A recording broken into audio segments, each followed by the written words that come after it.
Naku po, taga-suporta ni Rina umalma, Jomar at Edo walang pinagkaiba. Grabe, ito na nga ba sinasabi ko, umalma na nga ang mga taga-suporta ni Rina dahil nga sa wala daw pinagkaiba itong Kuya Jomar kay Edo. Dahil ginamit lang daw nila si Rina para sumikat o makilala sa mga tao. Ayon pa sa mga taga-suporta ni Rina, mukhang maiiwanan na naman daw si Rina ni Kuya Jomar.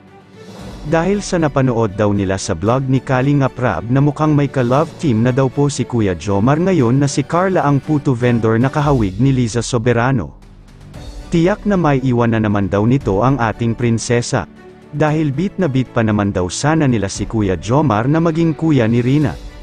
Dahil ang akala nila ay ibang-iba si Kuya Jomar kay Edo. Yun pala, wala din daw itong pinagkaiba talaga kay Edo. Dahil isa rin pala itong mang-iiwan kay Rina, dahil may iba na itong ka-love team ngayon. Hay nako mga kaibigan at ibang mga taga-suporta ni Rina.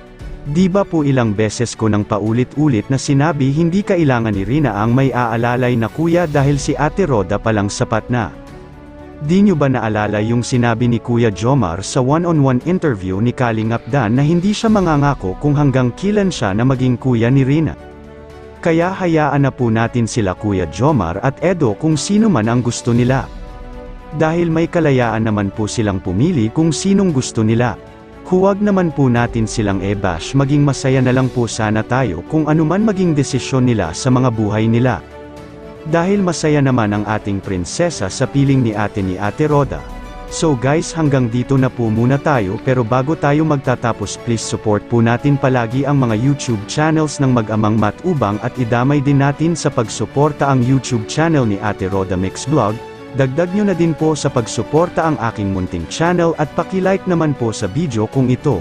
Maraming salamat po sa inyong lahat, ingat po kayong palagi and God bless us all.